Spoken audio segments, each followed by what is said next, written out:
Buenas tardes a todos y todas. Bienvenidos y bienvenidas a este webinar relacionado con buenas prácticas y desafíos en todo lo que tiene que ver con la protección de los derechos de los niños, niñas y adolescentes.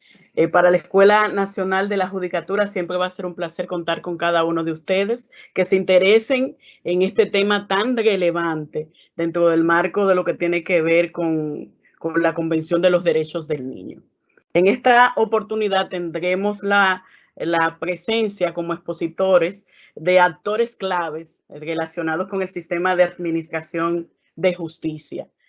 Tanto el magistrado Juan Aníbal Rodríguez, también estará con nosotros la procuradora fiscal Luisa María Ramírez, así como la antropóloga Taira Vargas.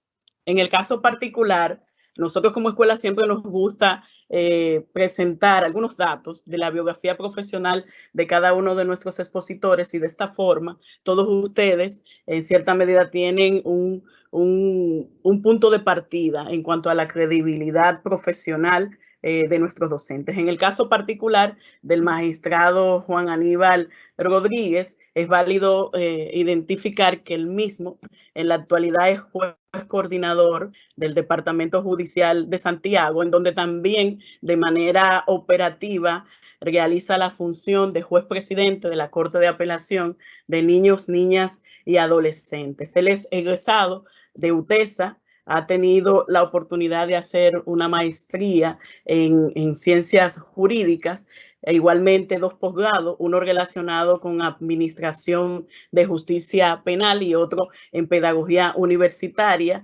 egresado de la Pucamaima. Otro aspecto relacionado con el magistrado Juan Aníbal es el hecho de que ha tenido la oportunidad de fungir como coordinador de la maestría en Derecho Constitucional de la Pucamaima, con doble titulación de la Pucamaima y también de la Universidad Castilla-La Mancha. Es docente de esta Escuela Nacional de la Judicatura, por igual como han podido visualizar de la Pucamaima, no solamente en grado de maestría, sino también en grado relacionado con temas como derecho constitucional, derecho laboral, introducción al derecho, entre otros aspectos. Un aspecto también básico en relación al magistrado Juan Aníbal es el hecho de que fue uno de los redactores del Código de Protección de los Derechos de los Niños, Niñas y Adolescentes, es decir, de la Ley 136-03, igualmente del Manual Aportes para la Construcción de la Jurisprudencia, dirigida hacia la igualdad. Igualmente tuvo la oportunidad de participar en otro manual relacionado con el delito de trata de personas.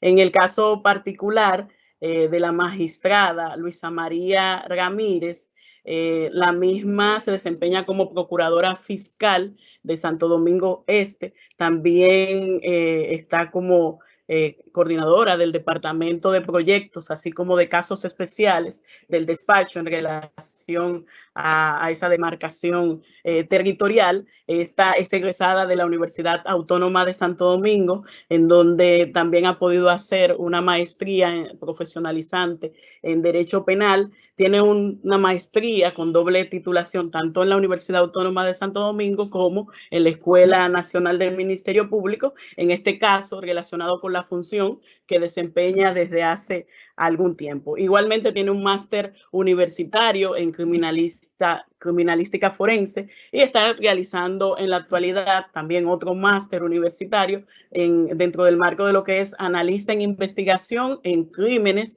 organizados. En este caso, por la Universidad Rey Juan Carlos de Madrid. Por igual, está haciendo una especialidad relacionada con gestión administrativa, también de la Escuela Nacional del Ministerio Público.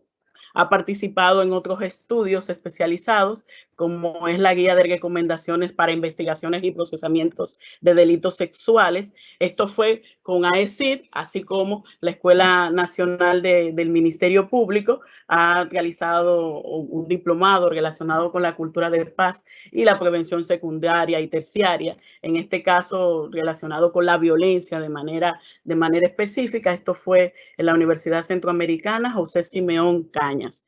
Otro aspecto esencial en relación a la magistrada Ramírez Santana es que ella está certificada tanto por la Escuela del Ministerio Público, así como por Infotep, en lo que tiene que ver con la formación profesional. Participa en los programas de maestría de Derecho de la Universidad Autónoma de Santo Domingo, así como en los programas de la Escuela Nacional del Ministerio Público, entre otros lugares. Un aspecto es que no solamente es en relación a las maestrías que hemos referido, pero producto de esas mismas maestrías y especializaciones ha tenido la oportunidad de ser seminarista nacional, así como internacional, lo que tiene que ver en investigación y litigación penal estratégica. Así que cuando ustedes la vean y la ven así como tan tranquilita, no se lleven. Y por último, en relación a la antropóloga Taira Vargas, en relación a la misma, como les he referido, es antropóloga social, un aspecto que cualquiera no piensa que está especializada en esa área, es que también es pianista y profesora especializada en educación musical. La expositora y profesora doctora Taira Vargas tiene un doctorado en antropología social y desarrollos actuales, en este caso por la UNED, la Universidad Nacional de Educación a Distancia. Tiene más de 30 años investigando. En este caso, tiene experiencia en relación a esas investigaciones, todo lo que tiene que ver con evaluaciones, simulaciones, sistematizaciones, estudios etnográficos en temas relacionados con pobreza, marginación social, microtráfico, drogas, cultura juvenil, niñez. O sea, es una amplia gama de tópicos relacionados con temas de investigación, y no solo aquí en República Dominicana, sino también en otros países como es Cuba, México, África, Guinea Ecuatorial. Ha publicado un total, mal contado me parece, de 23 libros, ahorita son más, y 36 artículos en revistas tanto nacionales como internacionales. Desde el año 1998 tiene una columna semanal en el periódico Hoy, y desde el 2011 está en el diario digital electrónico Acento, también desarrollando funciones relacionadas con el background que ya ustedes están pudiendo visualizar.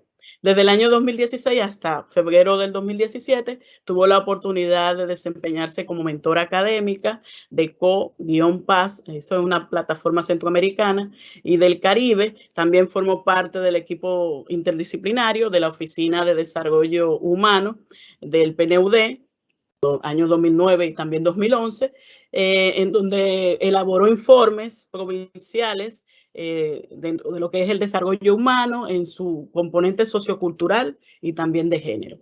Y actualmente es consultora independiente y dirige la firma Equipo Vargas de Investigación Social.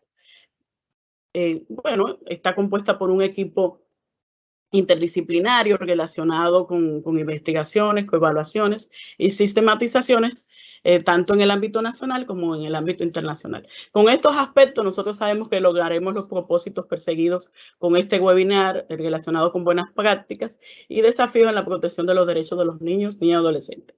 Le concedemos la palabra a la licenciada Rosailis Linares, quien es directora de la Dirección de Justicia Inclusiva del Poder Judicial, quienes fueron los que nos solicitaron como escuela que pudiéramos participar en este webinar, organizar todo lo que tiene que ver con este webinar. Ella tiene palabras de motivación y también va a identificar todo lo que tiene que ver con los objetivos, los propósitos de este webinar. Adelante, licenciada Rosailis. Placer en verla. Muchísimas gracias, licenciada Savary Castillo. Un placer también de este lado. Bueno, primero iniciar mis palabras agradeciéndole a la escuela por este apoyo, a la Dirección de Justicia Inclusiva, para aprovechar esta oportunidad para retomar algunos temas que son de relevancia, así que uno en el día a día trabaja y aborda, pero que estos espacios de articulación son importantes para intercambiar esas buenas prácticas. La Convención de los Derechos del Niño es uno de los documentos de derechos humanos más ampliamente ratificados a nivel mundial. ¿Y por qué será? Bueno, es que los niños, las niñas y adolescentes son personas en vías de desarrollo y que son aquella población a quienes el Estado le debe prestar mayor atención. ¿Por qué? ¿Qué queremos? Un mejor país. ¿Qué queremos? Una mejor sociedad. ¿Qué queremos? Mejores hombres y mujeres, mejores personas, mejores seres humanos. Y la manera de lograrlo es precisamente garantizando a los niños, las niñas y adolescentes ese país de paz, ese país de acceso a justicia, ese ambiente favorable para su desarrollo y para su crecimiento. Se trata de aprovechar oportunidades como estas para reafirmar y retomar esos compromisos. Precisamente, el Poder Judicial, a través de la Dirección de Justicia y la Gerencia de Equidad y Poblaciones Vulnerables, la cual cuenta con un área de niñez y adolescencia, no de ahora, de hace muchos años, y que ha tenido un trabajo, que ha tenido un desarrollo precisamente para cumplir con este compromiso del Estado, pero más bien con el compromiso ha estado encaminado esta área en promover para el acceso a la justicia de niños, niñas y adolescentes, pero también para la protección de sus derechos en este proceso de acceder a justicia. Reafirmamos desde la Dirección de Justicia Inclusiva nuestro compromiso para impulsar acciones en procura de que esta protección de derechos a los niños, las niñas y los adolescentes sea cada vez más efectiva. Y qué bueno estos espacios, donde decía al principio, que podamos articular buenas prácticas, que podamos intercambiar experiencias para fortalecernos, primero como institución y segundo como Estado. Agradecemos a los expositores y a las damas expositoras, ¿verdad?, que nos han apoyado en esta actividad y que tienen el objetivo de promover esas buenas prácticas. Vamos a ver en sus expositores promover esas prácticas precisamente en procura de fortalecer esta garantía de derechos que le concede la convención, que precisamente esta actividad se da en conmemoración de su 32 aniversario. Y qué bueno que a partir de los estados hayan asumido ese compromiso de establecer un marco jurídico para garantizar esta protección, y que nosotros tenemos la ley 136-03, pero que no basta que tengamos un marco jurídico idóneo, un marco jurídico, vamos a decir que bueno, si no lo ponemos en práctica. Entonces, reiterarles las gracias, y de este lado cuenten con la Dirección de Justicia Inclusiva para todo lo que pueda apoyar en las distintas iniciativas que tanto desde el Ministerio Público como desde la sociedad civil puedan impulsarse a favor de los derechos de niñas, niños y adolescentes. A ustedes muchísimas gracias y un placer para mí. Buenas tardes. Buenas tardes, licenciada Rosairis. Muchas gracias por esas palabras de motivación y por demás a identificar de manera precisa lo que es el propósito y objetivo de esta actividad. Magistrado Juan Aníbal, el escenario es suyo. Buenas tardes. Para mí es sumamente un placer encontrarme, sobre todo encontrarme con las dos expositoras, porque ya Joanny, Rosairis, Flavis, todos somos potalitas repetidas, ¿verdad? Que nos encontramos, ya somos casi familia porque nos encontramos en la cotidianidad, pero para mí es un placer encontrarme con Luisa María Ramírez y con nuestra querida Taira Vargas, que son personas que nos inspiran en estas jornadas que llevamos más de 20 años.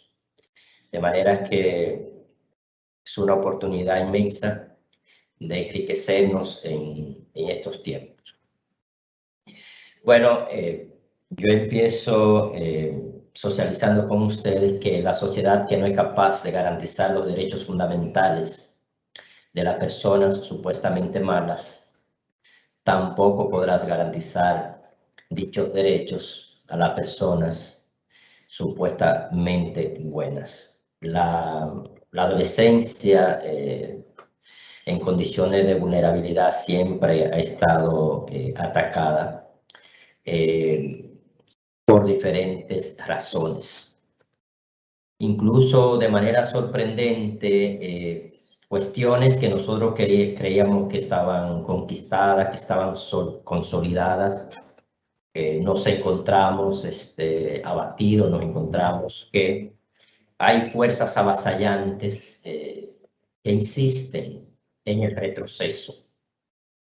Por eso entonces, como decía Obama, no podemos, el error es dar por sentado las conquistas que tenemos como sociedad, de manera que tenemos que seguir avanzando, tenemos que seguir la acción, soñando con esto, para seguir conquistando las cosas importantes para la sociedad dominicana. Inosca, pase la otra, por favor.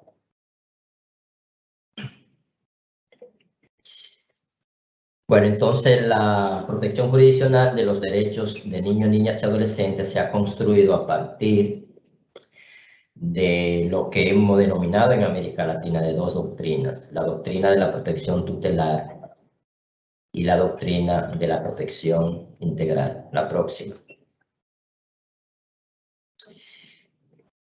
La doctrina de protección tutelar en el derecho interno se instauró a partir de las disposiciones del Código Penal francés de 1991, adoptado por el país en 1810 y modificado por las leyes 382 de 1920, 603 de 1941, 668 de 1942, entre otras leyes.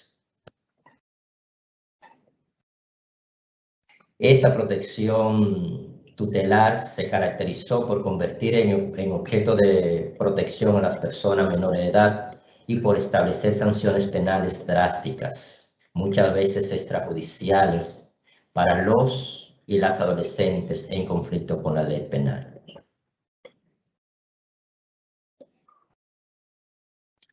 Las acciones represivas del Estado alcanzaron a las personas menores de edad que no habían cometido ningún tipo penal, pero que estaban estigmatizadas por la pobreza, la discriminación social y de género, con lo cual se instituyó la penalización de la pobreza.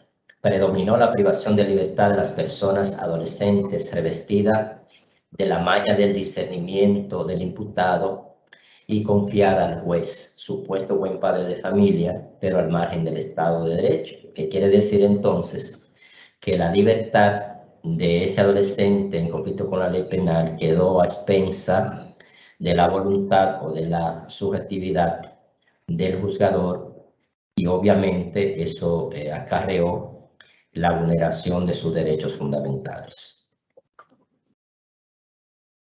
Dichas acciones represivas del Estado se estuvieron explicadas y justificadas con expresiones demagógicas, tales como devolverle a la patria un hombre hecho y derecho, enderezar su conducta, alejarlos de las malas compañías, reeducarlo para que sea un hombre de bien, proteger a la sociedad de la delincuencia, entre otras.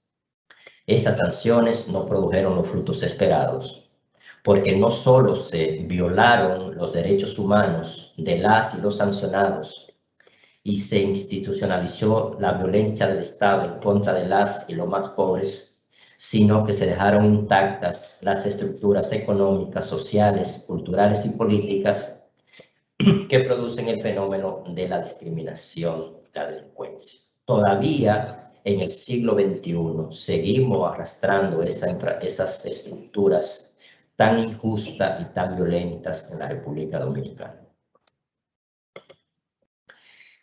En esta protección tutelar, en el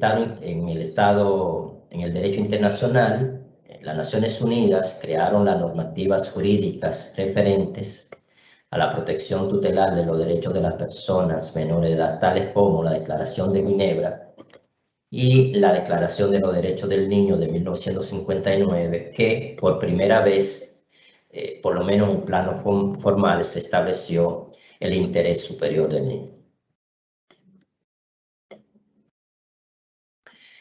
En la doctrina de la protección integral, en el plano internacional se estableció con la aprobación de la Convención sobre los Derechos del Niño, que justamente estamos cumpliendo los 32 años que decía Rosa Iris. En nuestro país fue asumida a partir de la ratificación de dicha convención por parte del Estado Dominicano en el año de 1990. Otros instrumentos de protección jurídicas de la persona menor de edad, tenemos las reglas de las Naciones Unidas para la protección de los menores privados de libertad, las reglas mínimas de las Naciones Unidas para la Administración de Justicia y la Convención Americana sobre los Derechos del Niño, que es un instrumento internacional de mucho alcance para toda la ciudadanía, pero que también alcanza a las personas menores de edad.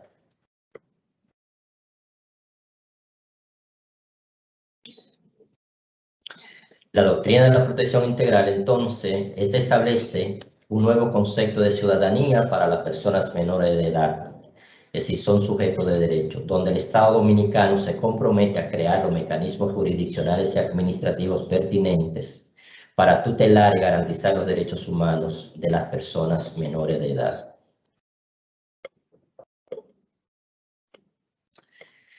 El primer intento que hizo el Estado Dominicano para asumir la protección integral fue la creación de la Ley 14-94, la cual entró en vigencia el 1 de enero del año 1995. La Suprema Corte de Justicia, a partir del año de 1997, que fue donde se inició la gran reforma del Poder Judicial, creó la jurisdicción de niños, niñas y adolescentes, lo que permitió que muchos ciudadanos y ciudadanas nos tomáramos muy en serio los derechos fundamentales de las personas adolescentes en conflicto con la ley penal enunciados en esta ley.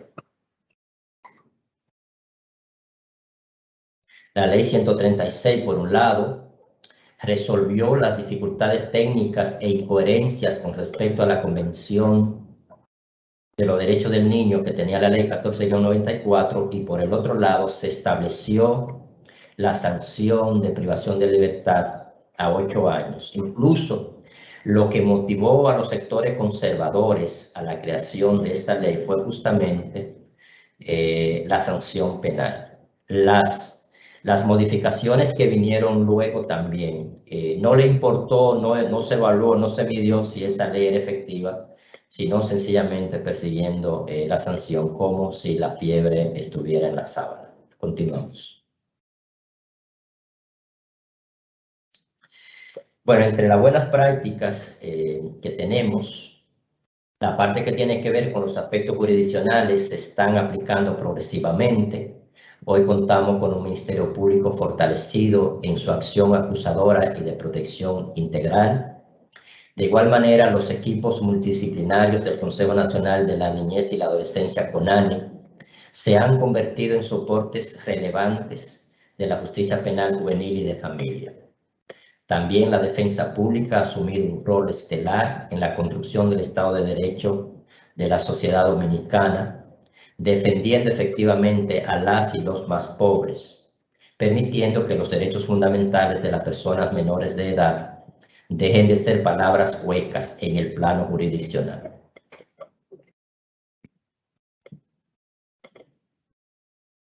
La Suprema Corte de Justicia y el Consejo del Poder Judicial han puesto de manifiesto su voluntad política para que la jurisdicción de niños, niñas y adolescentes se fortalezcan en el plano administrativo y jurisdiccional.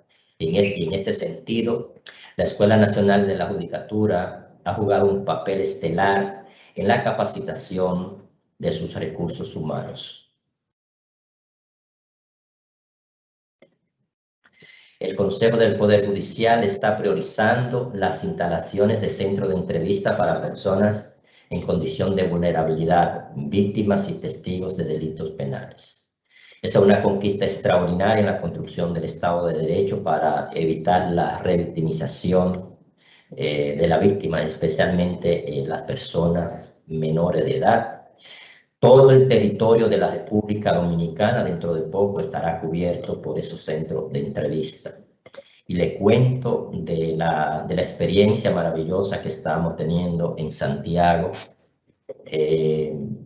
Incluso hace que nos sintamos orgullosos de que el Poder Judicial pueda poner su mirada profunda en esas personas, en esas víctimas, estableciendo mecanismos de acceso a la justicia. Para nosotros, en calidad de coordinador del departamento, el acompañamiento de esos centros son vitales, no solamente de Santiago, sino del país. También estamos promoviendo a nivel nacional la creación de mesas interinstitucionales para la protección de los derechos de las personas menores de edad. También me siento muy orgulloso aquí en Santiago. Aquí estamos integrados el Ministerio Público, todas las entidades del Estado que trabajan con niños y adolescentes, la sociedad civil más representativa con un historial extraordinario. Formamos esa mesa donde cada tiempo nos reunimos para analizar, y ese es el propósito de unar esfuerzos, experiencias para aportar a la protección de los derechos fundamentales de niños, niñas y adolescentes. Uno de los desafíos que tiene el sistema es auditar los centros de privación de libertad de adolescentes en conflicto con la ley penal de la República Dominicana, para determinar cuáles son las condiciones en que se encuentran, para prevenir titulares como este. Estados Unidos investigará supuestos abusos contra menores en el reformatorio de Texas. Esa noticia es del Listín Diario del 13 de octubre del año 2021. Y un párrafo dice: en los últimos años, y tan recientemente como la semana pasada, al menos 11 miembros del personal de esas instituciones han sido arrestados por abusar sexualmente de menores a su cargo. El historial de abuso que hay en los centros de privación de libertad de la República Dominicana es inmenso. Lamentablemente no conozco que hayamos documentado esa historia, pero les cuento desde Santiago, de todos los abusos que se produjeron en su tiempo, que quedaron impunes. Por suerte que hoy tenemos una nueva mirada, pero reitero, sería sumamente importante que pudiésemos auditar, porque donde están personas vulnerables e institucionalizados, no podemos confiar solamente en las buenas intenciones, sino que tenemos que tener controles y observaciones efectivas para que no nos sorprendan situaciones lamentables. Continúe. Otros de los desafíos que tenemos es aportar equipos técnicos, trabajadores sociales, educadores, psicólogos, para acompañar a los infractores en la ejecución de las sanciones penales.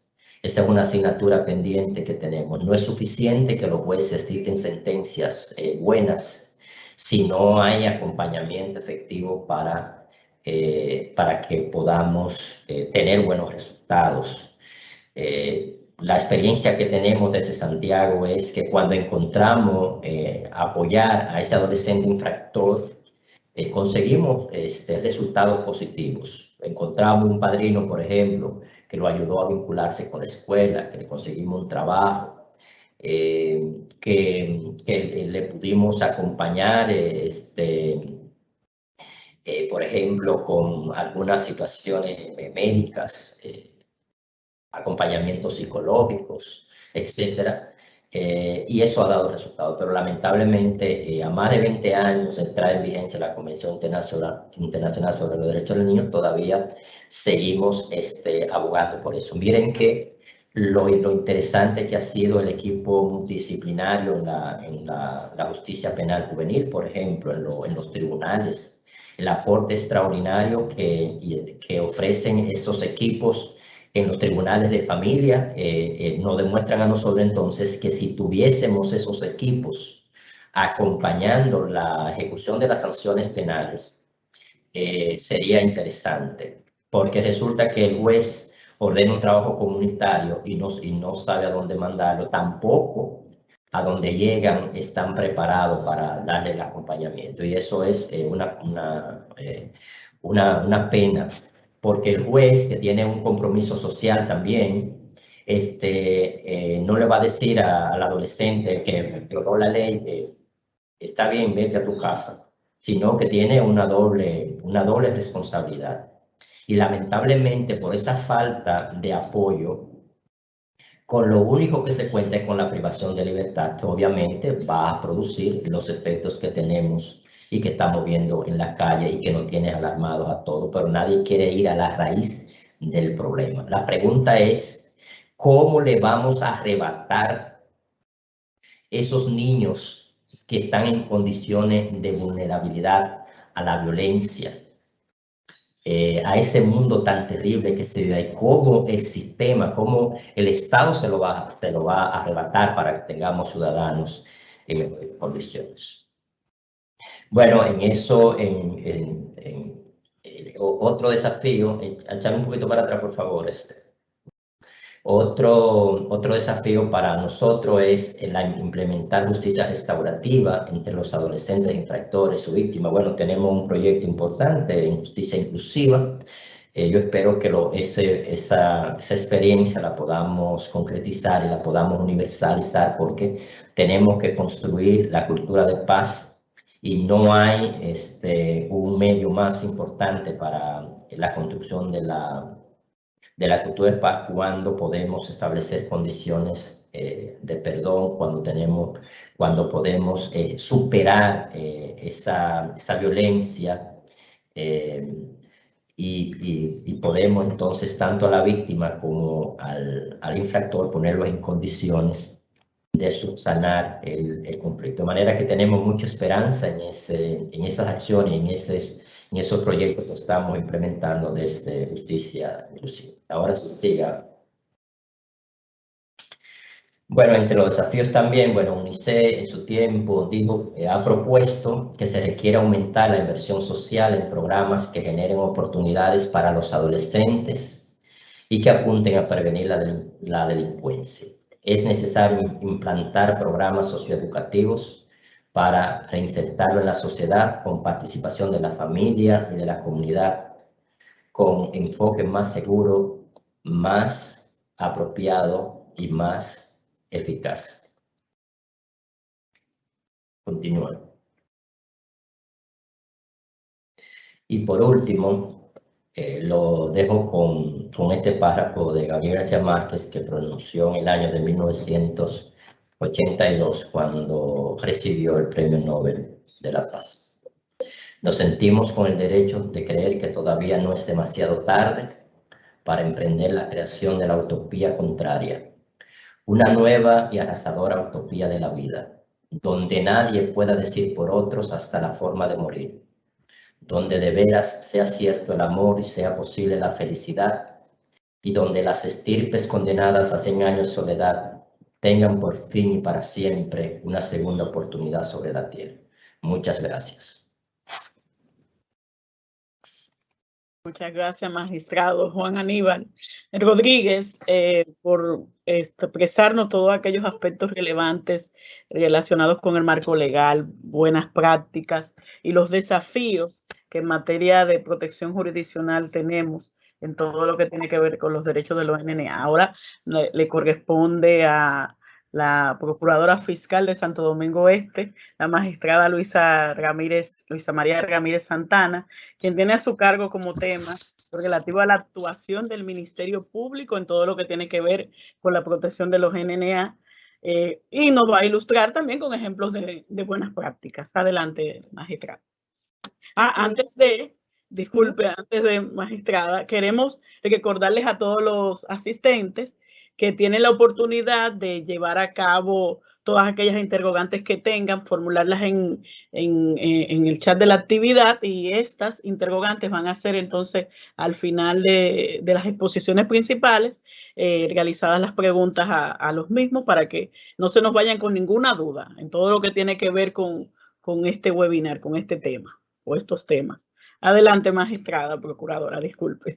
Muchísimas gracias, no te preocupes que esto es lo importante, la calidez de la virtualidad y de hacerlo, de acceso para que toda la población, las personas interesadas puedan estar y formar parte. Desde ya agradezco enormemente al Poder Judicial, también a la Escuela Nacional de la Judicatura, de tomarnos en cuenta como siempre y de nosotros sí brindar la perspectiva desde el Ministerio Público a nivel de esas buenas prácticas y los desafíos que pueden venir con la protección de los derechos de los niños, niñas y adolescentes. Vamos a hacer como una especie de tomar de parte del magistrado Juan Aníbal Rodríguez, que es extraordinario, y montarnos para la continuación. Le vamos a pedir a la joven que no está, Ninosca, brindando la colaboración para que pase la diapositiva y decirles desde ya que basado en esta inquietud sobre esas buenas prácticas y los desafíos para la protección de los derechos y el tema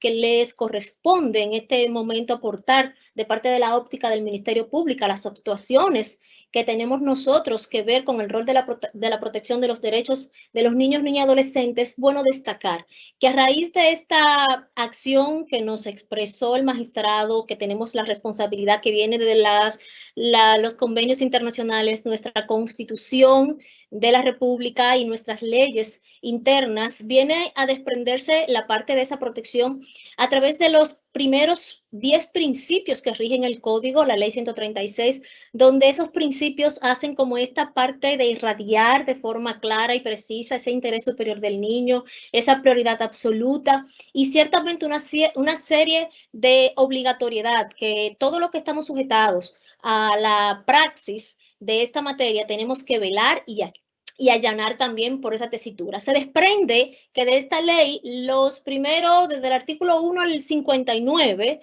podemos ver que están llenos de derechos que esos menores tienen que tener y que hacen llamados claros para que puedan hacer ese iceberg de protección. Dentro de esos derechos, nosotros podemos ver el que está inscrito en la oficialía, el derecho a la opinión, a la salud, a la educación, una serie de derechos que es de garantías. Y por consiguiente, que así como estaba refiriendo el magistrado Juan Aníbal, hablábamos también del área de la persecución, un área especial porque el código desprende que a partir de los 13 años en la etapa adolescente, pues estos adolescentes pueden ser perseguidos penalmente por los miembros del Ministerio Público especializado de niñas, niños y adolescentes, pero también dentro de esa estructura está la estructura de familia que da ese iceberg de protección y garantías desde que esa barriguita está gestando el nacimiento, que es la visión de nosotros llamarles niños hasta la edad de 12 años. Quiero que eso quede claro para que nosotros aquí podamos entender cómo entra ese iceberg de protección a nivel tutelar, donde todos tenemos una gran responsabilidad. Vamos a pedirle a Ninosca que continúe con la diapositiva. Mire, ¿qué es buenas prácticas? Es necesario que todos aquí entiendan y vean la necesidad de conceptualizar, porque así estamos un poco más puntuales y claros. Esto hace una referencia a toda experiencia que se guía por principios, objetivos y procedimientos apropiados o pautas aconsejables que se adecúan a una determinada perspectiva normativa o un parámetro consensuado, así como también toda experiencia que ha arrojado resultados positivos, demostrando su eficacia y utilidad en el contexto concreto. Voy a pedirle a Ninosca que continúe, pero para que tengamos la visión de esas buenas prácticas, solamente decirles que estas características que debemos de nosotros buscar en los espacios que nos corresponde eficientizar el enfoque de la aplicación de la ley y del llamado de protección, que es lograr un resultado exitoso. En principio, y en el caso del Ministerio Público, le vamos a decir más adelante el por qué le quise puntualizar estas características. Que sean sostenibles en el tiempo, manifestándose y produciéndose efectos duraderos, que es lo que nosotros buscamos aquí, porque el niño siempre va en evolución, pero saldrá del espacio de ser adolescente y entrará a la adultez. Pero sin embargo es un ciclo, la vida es un ciclo, porque van naciendo más niños, todos los días y ese ciclo tenemos nosotros que hacerlo a la visión futura y de mejoría y de siempre buscar que sean eficaces y efectivos esos resultados. Tenemos que ser innovadores. ¿Por qué? Porque si bien es cierto, la movilidad de la vida por sí es un reto, siempre vendrán las situaciones que pongan en más vulnerabilidad esa área que tiene consigo una situación de guianza mayor y como en el intro de este panel mencionaba, estamos hablando de adolescentes que están en vías de desarrollo, niños y niñas que están en vías de desarrollo y que tenemos que saber que gradualmente muchas cosas se van a ir incorporando a su vida. Tenemos que ver cómo disminuye ese riesgo, cómo se responden a las necesidades específicas, cómo se alegan a esas perspectivas claras del problema, se van a sistematizar procesos y resultados y tienen presente una evaluación de retroalimentación y reorganización de acciones. Les quiero colocar esto porque estas características de buenas prácticas, si bien es cierto, las voy a perfilar en lo que hacemos en el Ministerio Público, no menos cierto es que esto se aplica a todo el derredor y a donde todos nosotros estemos, enfocados inclusive hasta el jurista que está conectado ahora mismo y que está recibiendo esta información y al ciudadano común que no conoce de manera directa todo lo que tiene que ver con la tesitura legal. ¿Por qué? Porque todos nosotros necesitamos ver desde nuestro punto de partida, de donde estamos, cómo podemos mejorar ese entorno para esa visión de protección de niñas, niños y adolescentes. Continuamos, Ninoca. La responsabilidad, mira, yo se la puse clara para aquí tenemos una visión gráfica. Empieza desde la familia. Si ustedes buscan en la Constitución lo que es ese interés superior del niño, la protección de las personas menores de edad, ustedes podrán ver que la primera línea que coloca es la familia. ¿Por qué? Porque el lugar, por exactitud, de donde va a estar ese menor desarrollándose es dentro de ese seno familiar. Es decir, que hay un deber de cuidado de esa familia. Y luego, posteriormente, esa misma estructura en la Constitución y que se irradia y se asume en la ley del menor, habla de la sociedad. Significa que imaginémonos que hay una circunstancia de desliz de parte de la familia que no le da el debido seguimiento, atención, el niño se queda encerrado y el niño llora y el vecino es la sociedad. La sociedad tiene que también tener un rol relevante, observador, también de pertenencia, porque no está fuera del contexto de protección. Y al final deja el Estado. ¿El Estado por qué? Tiene una responsabilidad. Primero, que la misma ley faculta de la creación de políticas de protección para las personas menores de edad, pero también tiene una cantidad de instituciones creadas con el fin de también dar seguimientos, dar cuidados. ¿Por qué? Porque podemos entrar en el Estado la parte de educación. Desde que el menor pisa el plantel escolar, pues entonces esa vía tiene que estar clara para ver cualquier situación anómala que se le pueda estar dando. Pero también de la misma manera en la parte de salud, cuando el niño llega por alguna situación que se puede dar como de alertas, que no sea tal cual la ley establece, de algún patrón de abuso, entonces esa institución estatal se tiene que activar. De igual manera también tenemos que decir que CONANI, que tiene un rol preponderante, y cuando hablo de Estado hablo de todas las instituciones, incluyendo al Ministerio Público, que tiene un rol de perseguir, ¿verdad? De traducir a la justicia y sancionar, solicitar las sanciones a los que han violentado esa estructura de protección que tiene que tener el menor, pero no menos cierto también de prevención, ¿verdad? Luego que la Constitución fue modificada, nosotros entramos a un rol ya constitucional, la figura del Ministerio Público de preponderancia y también de prevención. Entonces tenemos que estar como con esa adecuación, ese clic. Y miren, yo les voy a permitir colocar yo espero que la vean. Yo estoy haciendo, miren, estamos viendo aquí y se lo voy a poner de ejemplo. Este es un niño. El niño está completamente sin nada, está en una página en blanco, no está ni con ninguna circunstancia de arruga, pero de repente el menor comienza a ser maltratado, el espacio no le permite, tanto la familia, la sociedad, y muchas veces si no llega a tiempo, entonces este es el menor, con todos sus derechos fundamentales violentado, y ese menor, por más que nosotros busquemos la manera de esa página, pasarle hasta la plancha, jamás volverá a ser igual. Pongo este ejemplo, continuamos, Ninosca, para que entendamos la dimensión de lo que nosotros buscamos y de lo que necesitamos. Ahora bien, resultados de buenas prácticas. El incremento, señores, de las denuncias en este tiempo, le voy a decir en pandemia porque seguimos en pandemia.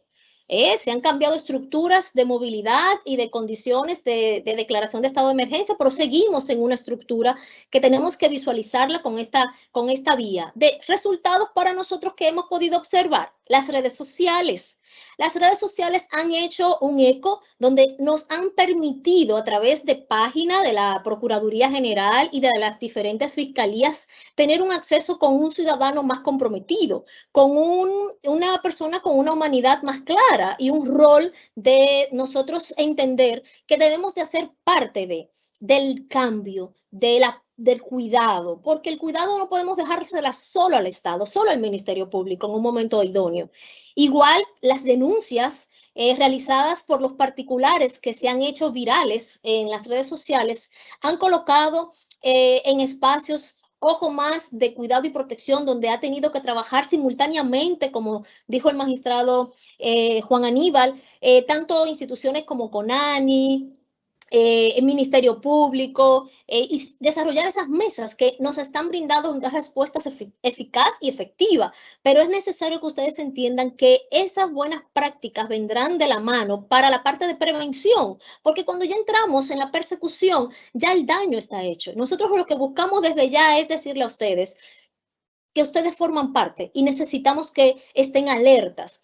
Igual que nosotros tenemos por esas buenas prácticas más sometimientos a los infractores de la ley, más personas menores de edad protegidas dentro del sistema integral de protección y de la justicia penal. ¿Por qué? Porque entonces así sabemos que necesitamos adecuar y proteger a un menor que está en la jurisdicción, por ejemplo, donde me encuentro, en Santo Domingo Este, que nos corresponde norte, Boca Chica, y es una jurisdicción muy grande, y sabemos que solo no hacemos el trabajo. Y les voy a dar, por ejemplo, una visión para que tengan una contextura de qué pudo y qué puede pasar.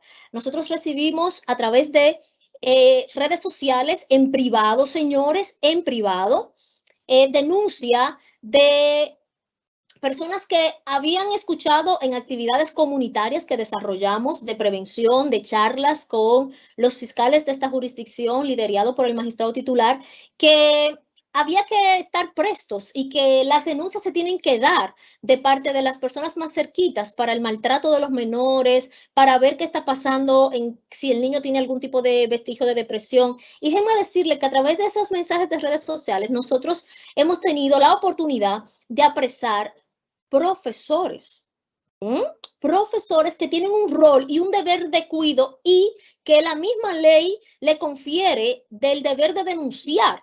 Sin embargo, el que se orienta y sabe que hay cosas que se pueden encaminar, miren cómo estas buenas prácticas nos han dado resultados. Y tenemos profesores que están guardando prisión en el sistema penitenciario, pero igual tenemos personas cercanas que tienen un rol y por eso es necesario, la próxima diapositiva, Ninosca, que ustedes entiendan cuáles son esos resultados de buenas prácticas. Los desafíos, miren, esos desafíos siempre van a venir y esos desafíos los tenemos que ir rompiendo todos los días porque es un cambio de paradigmas y tenemos que ir de la mano. Pero no podemos ir de la mano solamente en la visión del Ministerio Público como acusadores. De la mano significa que necesitamos fortalecer las partes de sensibilización y de empatía. ¿Por qué? Porque muchas veces entendemos que eso no me corresponde a mí porque eso no es problema mío. Oigan bien.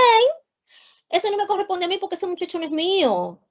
Es más, yo no quiero meterme en lío. Señores, hay muchos mecanismos de denuncia que usted no va a figurar porque estos tipos de derechos están aunados porque son de acción pública la tutela de ellos. Es decir, que no necesitamos la persona per se, solo la información. Entonces, estos desafíos son la solidaridad, de ver un menor en situación de riesgo, en situación vulnerable, en situación de problemas, y que entonces la parte social se haga a un lado. Y ustedes ven cómo le puse la figurita, dentro de la parte familia, sociedad y Estado. El Estado es el último en llegar. Cuando llega al Estado, el daño está tan mal y está tan difícil que luego la expositora que me precede les dirá las condiciones sociológicas, y realmente a veces estamos fomentando la creación de minis monstruos que van a venir a insertarse y a quedarse en nuestra sociedad. Entonces es necesario que nosotros entendamos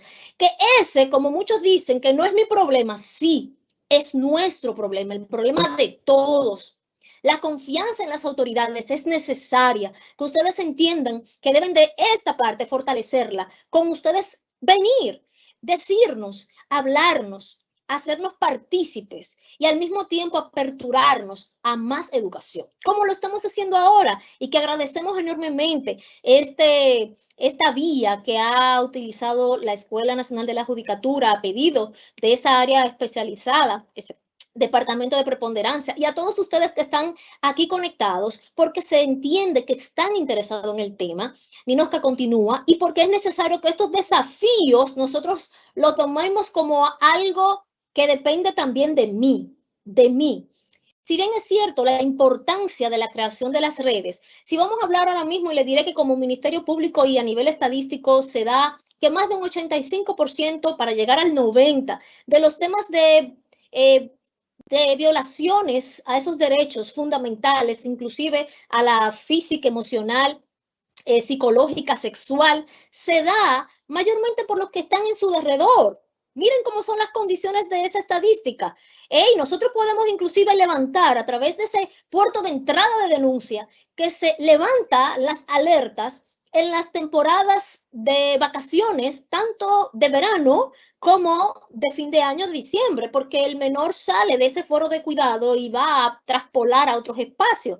Entonces, ¿qué nosotros buscamos? La importancia de las creaciones de redes. Las redes se construyen a través de mi lugar, de donde yo estoy, de que yo pueda estar empoderado, que yo sepa cuáles son los puertos de entrada, que usted sepa dónde queda una fiscalía, que si no puede denunciar, usted lo haga por las vías que le vamos a mostrar más adelante, pero también que usted sepa que también hay representantes locales en su comunidad, y que esas buenas prácticas de acercamiento, de empoderamiento, son las que libertan y liberan los lugares y los espacios para mejor manejo de crisis y para prevenir una acción en detrimento de esos derechos fundamentales que tienen esos niños, niñas, adolescentes, que son los hijos que ustedes tienen en sus hogares. Que es por eso que necesitamos esa parte de empatía. Continuamos, Ninosca. Pero estas redes, estas creaciones están, y es por esto que es necesario que ustedes puedan detectar esos actores claves, escúchenme bien, claves con tiempo para la prevención y la atención. Porque al final, ciertamente les he reiterado, cuando llegue el tipo penal violentado, Fiscalía lo va a perseguir hasta las últimas consecuencias y llegará para llevar y traducir y presentárselo al juzgador y pedir la pena máxima. Y existen penas que oscilan desde 6 meses, 2 años, 5, 10, 15, 20 y 30, que es la pena máxima. Todo dependerá de qué fue lo que le hicieron a ese menor de edad. Pero ¿qué buscamos aquí? Que el menor no tenga que padecer, ni sufrir, ni tenerse que ver en un estado de protección, ¿verdad? Porque las vías de prevención hacen el rol. Ese es el llamado que nosotros hacemos aquí. Es importante que los padres o tutores legales, profesores, psicólogos y cualquier facultativo que tenga contacto con una persona menor de edad se empodere para jugar su rol, señores. Y el papel de protección que esa Constitución, los tratados internacionales y la ley especial le confieren. Y el ciudadano común entender que esto no es porque no es mi problema, ni es tema mío, ni porque no me ha tocado la puerta, porque al final usted tiene que poner esa barba en remojo, porque puede llegar donde usted. Puede llegar donde usted. Buenas prácticas de un proceso, le diré, que producto de charlas que la Fiscalía ha dado a las escuelas y ha ido a empoderar a esos estudiantes para que puedan detectar y puedan saber si son víctimas o si están dentro de un ciclo de violencia, que hemos trabajado en tiempos anteriores concomitantemente con el Departamento Regional de Educación a través de ese ministerio. Les diré que hay estudiantes que se han dado cuenta de en qué están viviendo y ellos mismos se han acercado a decir, yo tengo violencia, y se lo han dicho al Ministerio Público y dicen, tengo un hogar abusivo, tal vez por padres que no conocen las buenas prácticas de corrección y cómo deben de manejar, porque estamos, señores, en tiempos bien complicados y eso lo sabemos, pero es necesario que ustedes vean cómo en ese momento ese menor pudo ser auxiliado y si se tiene que hacer el tratamiento, ¿verdad? Y no corresponde el tipo penal, lo que se busca aquí es fomentar una práctica saludable y que el menor se pueda proteger y cuidar. Continuamos, Ninosca. Sé que el tiempo para nosotros está medido y es bueno, y le voy a dejar aquí esto claro. Para que las buenas prácticas en cuanto al Ministerio Público continúen, necesitamos de ustedes y necesitamos que ustedes denuncien. Tenemos una línea vida de la Procuraduría General de la República que es extraordinaria, 24 horas al día. Usted llama a 809-200-1202, completamente gratuita, señores. Y ahí hay un equipo multidisciplinario donde es a nivel nacional. Ahí usted puede denunciar, decir qué está pasando y nos encargamos de activar todas las alertas y la protección de esos menores. También usted puede trasladarse a las fiscalías, trasladarse a la unidad de violencia de género, abuso sexual e intrafamiliar del lugar de donde sucedan los hechos, que es bueno que usted sepa qué está pasando en su entorno y dónde están esos espacios.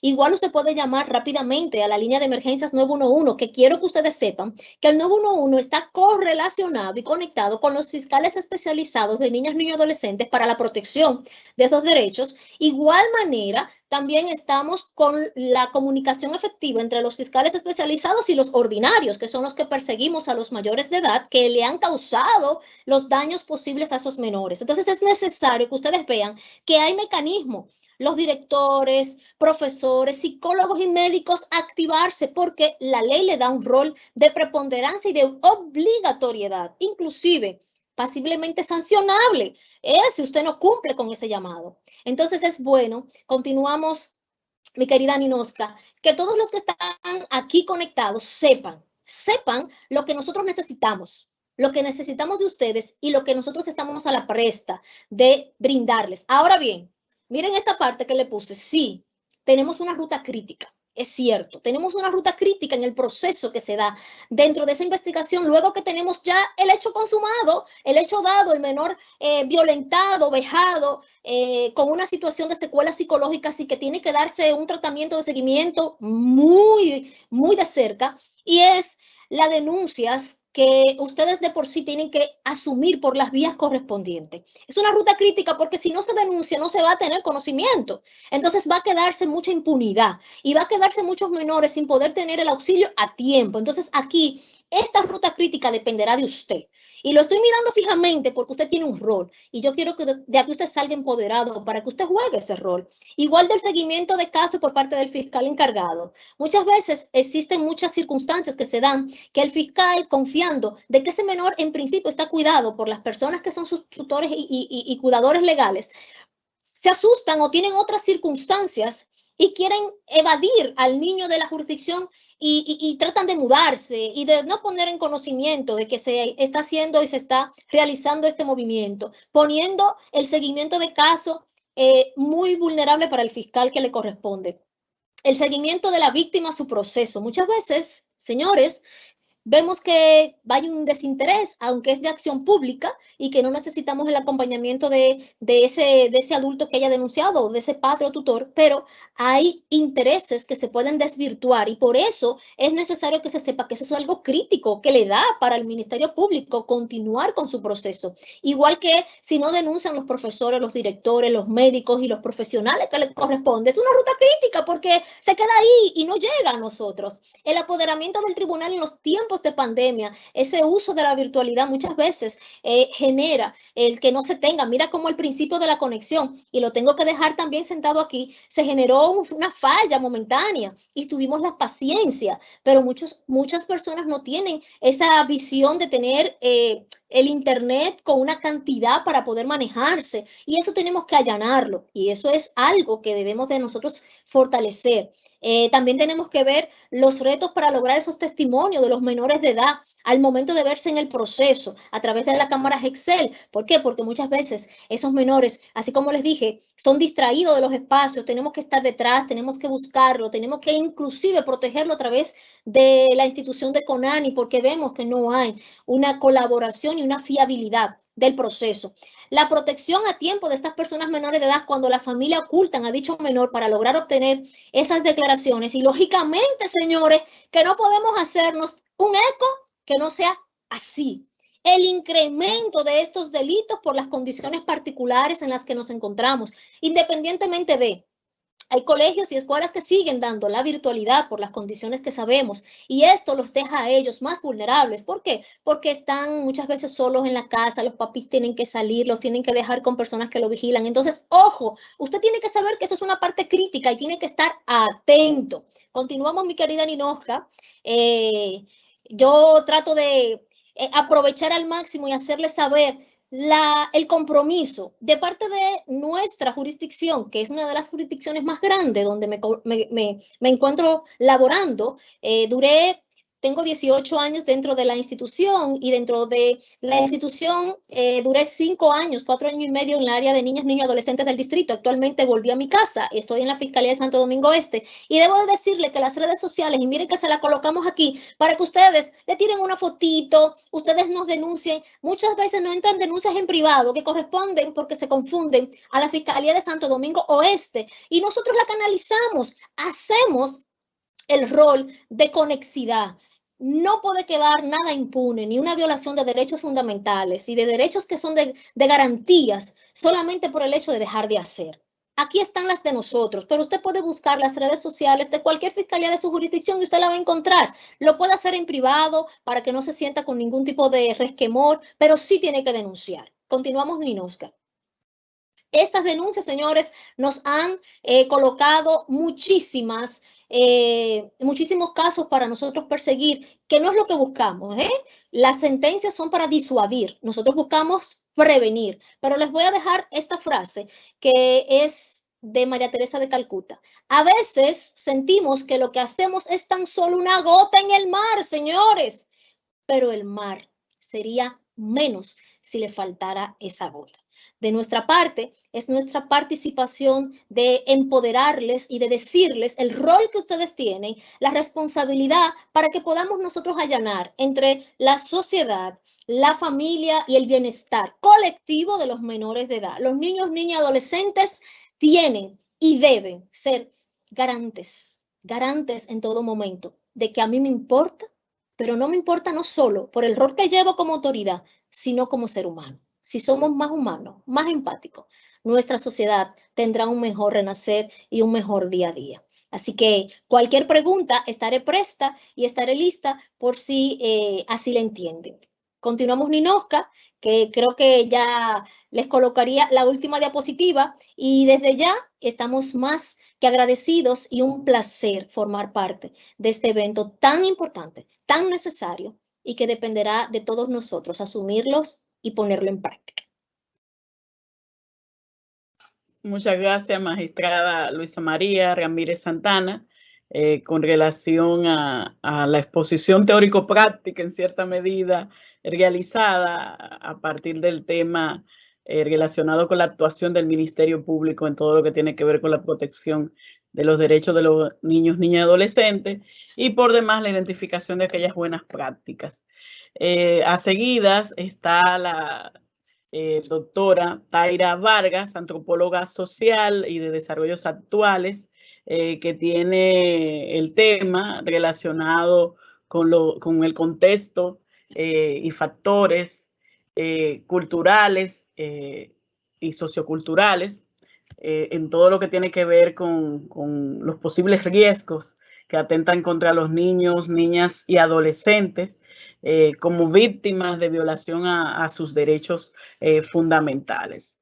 Al igual que habíamos referido previamente, están abiertos los canales para que todo el que desee hacer alguna interrogante la pueda ir formulando para entonces al finalizar hacer las preguntas que ustedes hayan realizado. Adelante, doctora. Bueno, yo vine a compartir con ustedes algunas reflexiones a partir de un estudio reciente que hice sobre prácticas de crianza y reflexiones también que tienen que ver con muchos estudios que hemos hecho sobre el tema de derechos de niños, niñas y adolescentes. Primero, a partir de cuáles son los escenarios desde donde se debe preservar los derechos de niños, niñas y adolescentes, ¿no? Y estoy hablando de los pequeños escenarios, porque el gran escenario es el Estado, ¿no? El Estado con todas sus instituciones y con todas sus instancias es el primero que debe ofrecer y que debe garantizar los derechos de los niños, niñas y adolescentes en nuestro país. Pero a nivel de lo que son los microespacios, tenemos a las familias, tenemos a las comunidades, tenemos a las escuelas y tenemos a las redes de pares. Muchos de estos espacios, muchas veces, como bien han planteado quienes me antecedieron, son espacios que no necesariamente preservan y protegen, sino que muchas veces se convierten en espacios de violaciones de derechos, igual que el mismo Estado también se convierte en un violador de derechos de niños, niñas y adolescentes en nuestro país. Y nosotros tomamos primero el tema de la crianza, y esto a partir de unas reflexiones de un estudio que hicimos para Plan Internacional recientemente, un estudio cuantitativo con familias y comunidades de tanto rurales como urbanos marginales en unas 4 provincias del país. Y en esa crianza, ¿qué vemos? Vemos el tema de la participación, vemos el diálogo, la recreación, la corrección de conductas, los roles de género y la protección. Todos ellos vinculados a los temas de derechos de la niñez y la adolescencia. Y en ese estudio de prácticas de crianza pudimos ver uno de los temas, primeros temas es participación. Hacíamos la pregunta sobre a la población, tanto a la población adolescente entrevistada como a las familias, a las personas adultas, sobre si entendían que los niños, niñas y adolescentes deben pedir su opinión en el hogar cuando se va a tomar una decisión. Y se le preguntaba a ellos y a ellas si se le pregunta su opinión cuando se va a tomar una decisión. Y lo que encontramos es que en un porcentaje significativo, primero decían que sí, que se le debe preguntar la opinión, tanto a niños como a adolescentes. Eso aparece en un 59%, pero hubo un 23% que decía que no se le debía preguntar la opinión ni a niños ni a adolescentes, y otro que solamente a adolescentes, entendiendo que los niños y las niñas no deben ser tomado en cuenta su participación, ni debe tampoco preguntársele su opinión.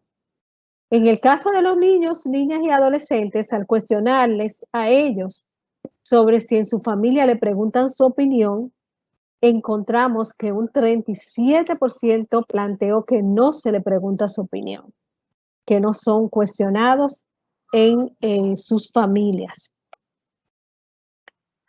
Perdón. Entonces, una de los planteamientos es que los niños son receptores de órdenes, receptores de mandatos, que a ellos no se le pregunta opinión, sino que ellos simplemente van a ejecutar una orden que se le da. Y fue planteado por algunas personas adultas. Se considera que los niños y las niñas no tienen capacidad para decidir, que dialogar con un niño y una niña es corregirlo, no preguntarles sobre qué opinan y sobre cuáles pueden ser sus decisiones o cómo ellos se sienten en relación a la familia o cuando la familia va a tomar una decisión, preguntarle qué opinan ellos sobre esa decisión. Con respecto a las prácticas de corrección de conductas, encontramos que algo que ya sabíamos por muchos estudios anteriores y ahora se confirma con este estudio reciente, es la presencia de la violencia física como método principal de corrección de conducta. Y esa violencia física aparece combinada con lo que se llaman los castigos o con lo que ellos le consideran son consejos. O sea, dice, sí, le damos consejos, pero también de vez en cuando se le da su pelita, de vez en cuando hay que pegarle, ¿no? Porque es la forma, se entiende que es la única forma en que se puede cambiar una conducta. O sea, como todavía tenemos un fuerte arraigo en la violencia como la vía de cambio de conducta en nuestra sociedad, y la población adulta apuesta todavía a la violencia, apuesta a que la única forma de preservar la autoridad de los adultos por encima de los niños, niñas y adolescentes es con el uso de la violencia física, la violencia verbal, la violencia psicológica. Y a los mismos niños y niñas encontramos que hay un porcentaje importante de niños y niñas que están de acuerdo con la violencia física, que entienden que ellos se merecen que le peguen, lo que va disminuyendo con la población adolescente, la cual presenta mucho más desacuerdo con el uso de la violencia física. Sin embargo, notamos que niños y niñas todavía no conocen sus derechos, no saben que esto es maltrato, no se dan cuenta de que el hecho de que sus padres y sus madres y las personas adultas le peguen, lo están maltratando, están usando violencia contra ellos y ellas, y que nunca ninguna violencia tiene justificación. Ese es un punto clave porque vivimos en una sociedad donde la violencia sigue siendo justificada y vemos en los medios de comunicación cómo se justifica la violencia, cómo se dice que cuando un hombre mata a una mujer se dice por qué la mató. El momento que se dice por qué la mató se está justificando esa violencia. Cuando una persona comete un delito y la policía supuestamente en un intercambio de disparos lo mata, que no son intercambio de disparos y todos lo sabemos, sale la justificación de que era un delincuente y que por eso había que matarlo. Y eso sigue con ese nivel de arraigo en los niños y las niñas contra ellos mismos, contra ellas mismas, contra su propia preservación de sus derechos, ¿no? Hay un elemento importante que sale en este punto y es también que esta corrección de conductas con el uso de violencia física, verbal y psicológica no se limita a la familia, sino que vecinos y vecinas participan de la corrección de conductas. Y podemos ver en el estudio que el 81% de la población adulta indicó que sus vecinos y vecinas corrigen y que ellos le dan la autorización para que ellos y ellas corrijan, para que ellos y ellas maltraten a sus hijos y a sus hijas, ¿no? Utilizando métodos violentos, a veces no solo la violencia física, sino también con la violencia verbal. Y los mismos niños, niñas y adolescentes reconocen que son corregidos por los vecinos y las vecinas. Para mí ese punto me pareció muy importante, porque la magistrada hablaba ahorita de la familia, del peso que tiene la familia en la socialización. Sin embargo, no nos damos cuenta que nuestras familias no son familias que se reducen al hogar.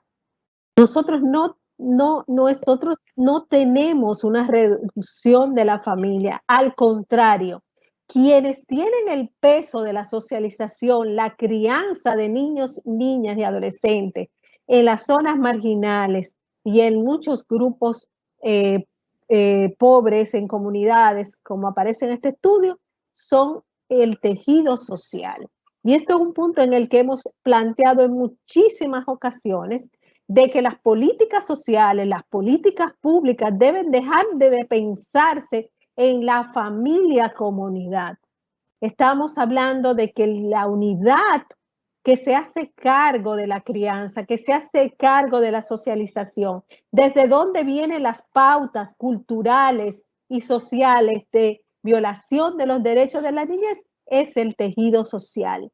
Y es el tejido formado por vecinos, vecinas, comunidad, padres, madres, familias, abuelos, abuelas, tíos, hermanas, hermanos, todos en conjunto que tienen peso al momento de influir en una decisión sobre un niño y una niña y un adolescente. Aquí hay una frase que decía una persona adulta, decía, los muchachos no se deben criar solos. Uno les dice a los vecinos que si están haciendo vagabundería, fuetéale. Si hacen cualquier cosa, fuetéale. Así fue que me crié yo. Y precisamente el estudio de práctica de crianza de Plan se llama Así me crié yo. O sea, se sigue reproduciendo ese sistema de crianza con esa visión de participación colectiva, ¿no? En ese sentido. Con respecto al tema de los derechos, hay que destacar también que no solo está el tema de los derechos con respecto al tema de la corrección de conductas, sino también que sale todo el tema de género. Y en este estudio, pues, se plantea cómo todavía seguimos en una sociedad donde se sigue legitimando la desigualdad de género y se habla de que hombres y mujeres no tienen los mismos derechos y que son desiguales y se legitima esa desigualdad. Igual pasa con el tema de la población LGTBI, que la cual se considera que no son personas con derechos y que incluso hay una diferencia significativa entre la población adolescente y la población adulta, siendo la población adolescente mucho más abierta al tema de la preservación de derechos de la población LGTBIQ que la población adulta, que encontramos incluso frases de padres decir que si su hijo le sale gay, son capaces de matarlos a golpes, que lo van a enderezar a tablazos. Así lo plantean incluso mujeres en grupos focales, incluso líderes comunitarios. Entonces, este planteamiento de una visión totalmente conservadora y de violatoria por completo de los que son los derechos de una población a tener orientaciones sexuales diversas, la encontramos a nivel comunitario, lo encontramos en las familias y cómo se entiende que a su hijo y a su hija jamás se le aceptaría que pueda optar o decidir tener una orientación sexual distinta.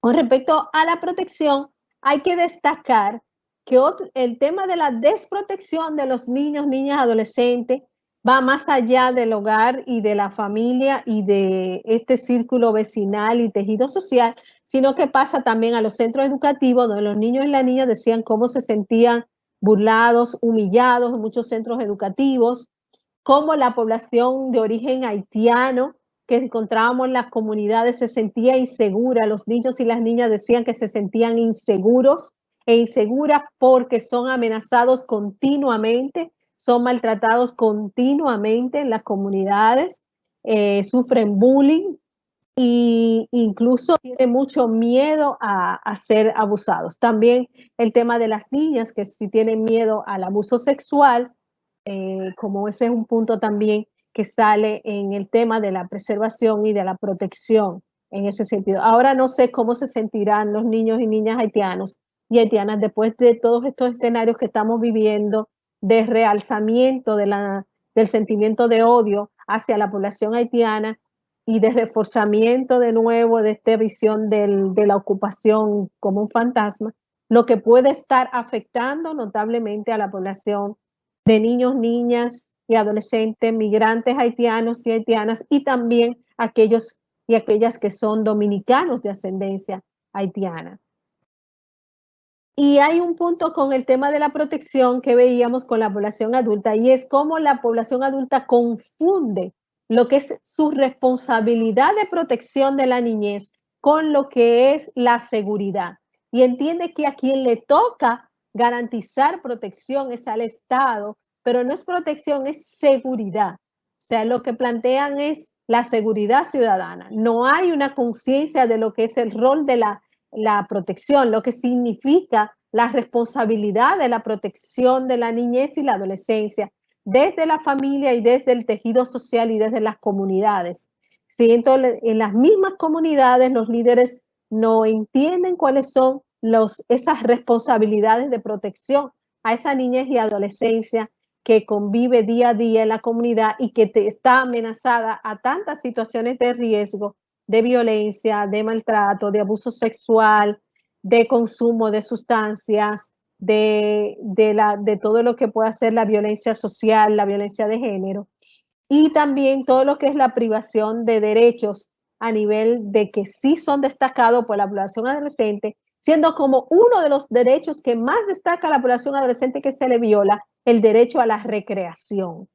En un 42% lo destaca. Considera que no tienen acceso a espacios de recreación. En los lugares donde viven no hay espacio pensado para los niños, niñas, adolescentes, donde ellos puedan recrearse. Y también destacan cómo se le violan derechos como la educación, el acoso sexual, la discriminación, el no ser tomados en cuenta, el no darle participación en términos de las decisiones que se toman en las comunidades con respecto a ellos y ellas. Para concluir, queremos concluir diciendo, primero que en la crianza, como decíamos ahorita, es parte del tejido social comunitario y trasciende la familia. La población adolescente y la niñez no tiene voz ni voto en las comunidades. Las personas adultas responsables confunden lo que es el diálogo con el ejercicio del poder autoritario. La corrección de conducta está basada en el uso de métodos violentos y los círculos de violencia que rodean la crianza están legitimados y reproducidos por muchos niños, niñas y adolescentes. La violencia física más aguda hacia la población es mucho más aguda hacia la población adolescente masculina. Como decíamos ahorita, la participación activa de vecinos y vecinas que debe ser tomado en cuenta para poder influir en cambios con respecto a la corrección de conducta, con respecto a las violaciones de derechos, la desconfianza en el diálogo que tiene la población adulta hacia la población adolescente y la niñez, las adolescentes activas sexualmente, uniones tempranas, madres adolescentes son estigmatizadas, excluidas y aisladas en las comunidades. Muchos padres y madres prohíben a sus hijas juntarse con las adolescentes que son madres o que están embarazadas o que viven en una relación que ya se están unidas en una situación de unión temprana o de matrimonio infantil. La desigualdad de género totalmente naturalizada, la discriminación y bullying hacia migrantes, hacia las personas que no tienen documentos, que hay mucha población dominicana sin documento también, a las personas con discapacidad, por negritud, por orientación sexual, las débiles enseñanzas de valores confundidos con corrección de conductas, el embarazo de adolescente que se ve como un problema femenino sin responsabilidad masculina, la confusión de orientación de prevención con prohibición y represión. En las uniones tempranas cuentan con permisividad y legitimación, con prácticas como es el besamano en comunidades rurales, las diferencias de adolescentes y adultos sobre derechos y la confusión con deberes en adultos que entienden que lo que los niños y las niñas tienen deberes, no derechos, y la población adulta no se reconoce responsable de protección de la niñez y confunde protección con seguridad. Muchas gracias.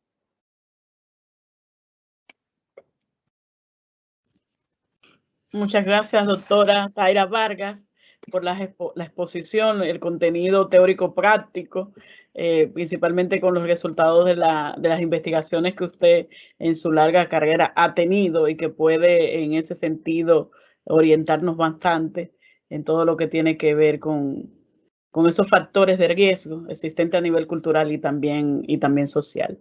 Ahora, ya habiendo concluido las intervenciones principales, nos corresponde abordar la sesión de preguntas y respuestas. Han habido algunas que han sido presentadas en la herramienta de esta plataforma virtual. Le concedemos entonces la palabra a la gerente de proyectos, Ninosca Pichardo, quien se encargará de oralizar las preguntas. Deseo aclarar que aun cuando sea dirigida a una persona en particular, si alguno de ustedes considera que puede aportar en relación al interrogante, sin ningún problema, nada más nos tienen que indicar y le concederíamos entonces la palabra. Adelante.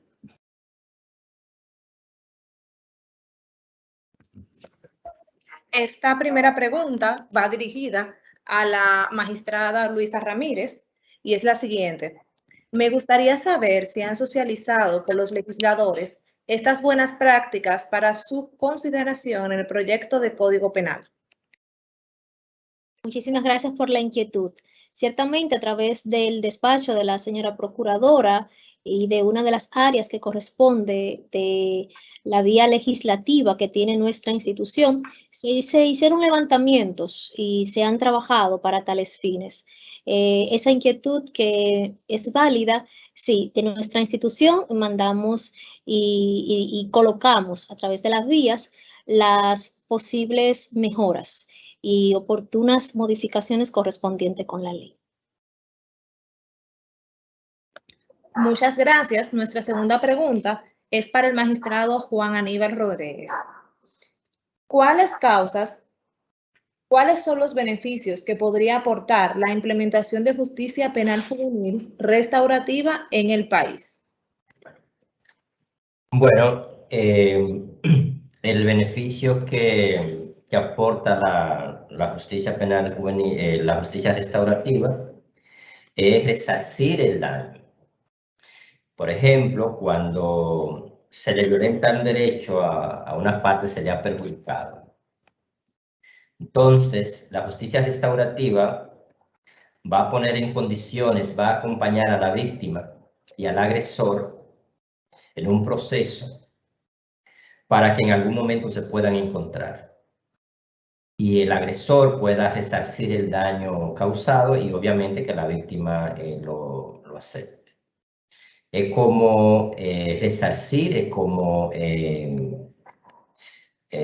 curar el daño causado. Entonces la justicia restaurativa, esa es la función especial, para que lo entendamos fácil.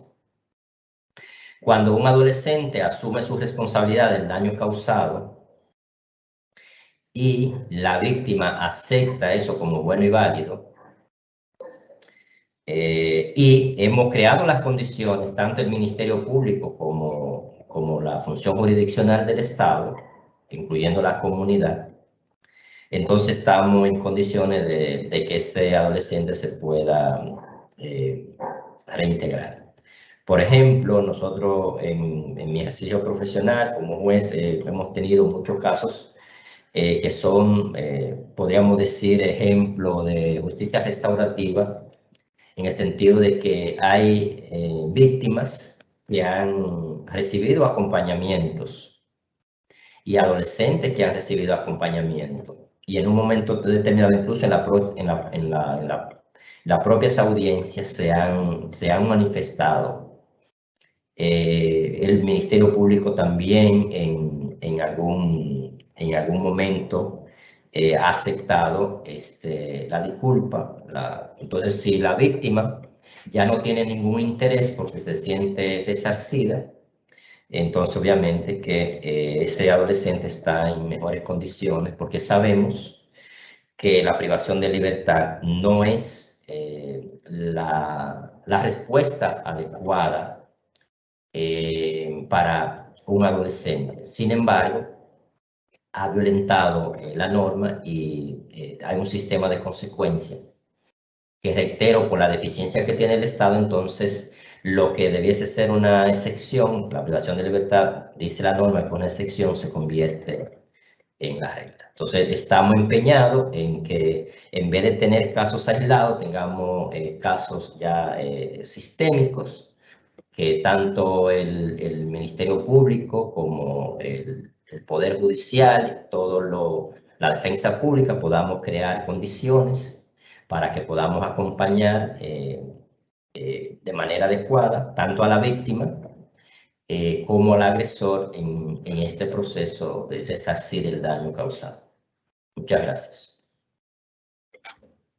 Muchas gracias, magistrado. Tenemos una siguiente pregunta para la magistrada Luisa Ramírez, y es la siguiente. ¿Cuáles causas usted considera son las que impiden que exista una ruta crítica adecuada de presentación de denuncias de violaciones a los derechos de los niños, niñas y adolescentes?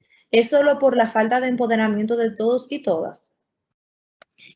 Debo de destacar que esa parte final con que hilaria la pregunta es uno de los factores que nosotros queremos propiciar, el empoderamiento, porque si no sale la información, si no se canaliza, pues lógicamente se les hace cuesta arriba al persecutor, al Ministerio Público, pues darse cuenta que hay una agresión, un menor agredido y una persona en este contexto adulto, si vamos con la visión de la persecución, que está realizando esa acción. Entonces, el empoderamiento es una de las herramientas que necesitamos, ese liderazgo activo que tiene que tener todo ser humano cuando ve y está delante de actos de injusticia, actos que pueden ser de lesiones, y que usted simple y llanamente colocándose en ese lugar, pues puede hacer el cambio y la diferencia. Entonces, sí, entiendo que por ahí debemos de empezar y de fomentar el que yo tengo también ese poder de disuadir que esa información que se está realizando, esa connotación de abuso, de maltratos, se frene, y de que yo formo parte de esa posible solución. Y las autoridades harán lo que corresponde, pero tenemos que canalizar mejor esa acción de conocimiento de esa información. Sin importar el puerto de entrada que ustedes utilicen, el puerto de entrada es por la vía que ustedes entiendan, se les es más fácil denunciar. Por eso venimos a decirles, pueden usar en privado las redes sociales, pueden llamar al teléfono de la Procuraduría General de la República, Línea Vida, pueden llamar al 911, que es el número de emergencias, pueden hacerlo a través de los puertos de entrada de las fiscalías, de la Policía Nacional. El hecho es que nos pongan en conocimiento. Y aquí es preponderante ese empoderamiento personal que tiene que tener cada uno de nosotros. Muchas gracias, magistrada. Tenemos otra pregunta y esta es abierta. ¿Han tenido experiencia con niños, niñas y adolescentes en conflicto con la ley penal que presenten alguna discapacidad mental? ¿Cómo han garantizado sus derechos ante la ausencia de centros especializados? Esta pregunta es abierta, puede ser respondida por cualquiera de los expositores, solo deben de activar su micrófono.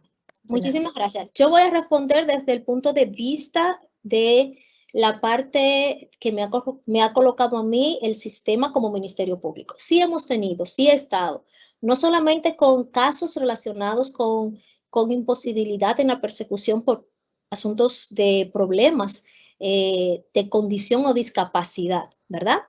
Sino hasta por la condición de la edad etaria, porque la ley establece que solo podemos perseguir a los fiscales especializados después de los 13 años en adelante.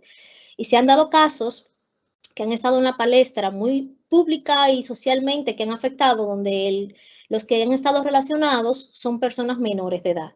En esa tesitura se abre un iceberg en la ley de protección. Significa que el Ministerio Público no solo puede velar para la parte de la persecución, sino tiene que auxiliarse de esas herramientas en materia de protección que la misma ley, el Código del Menor, la ley 136-03 le permite, y es solicitándole a través e intermedio del juez civil una orden, ¿verdad?, judicial, a los fines de que pueda ser colocado este menor de edad en espacios que es el que nos da el soporte, que es CONANI, en principio, ¿verdad?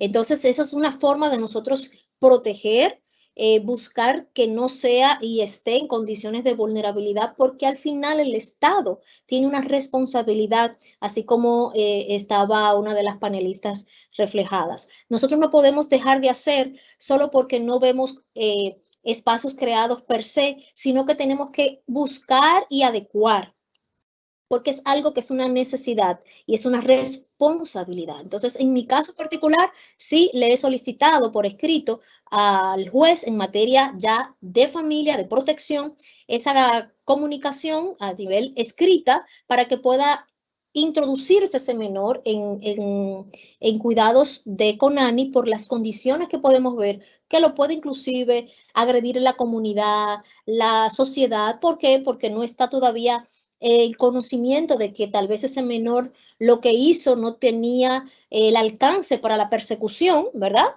Y entonces podría ponerse en detrimento su vida y una tragedia mayor de que la sociedad no maneje las emociones. Y por eso el Estado tiene que entrar y este código nos brinda la oportunidad de poder hacerlo. No solo persecutor, también lo podemos hacer de protección. Muchas gracias, magistrada. Nuestra siguiente pregunta va dirigida a la doctora Taira Vargas.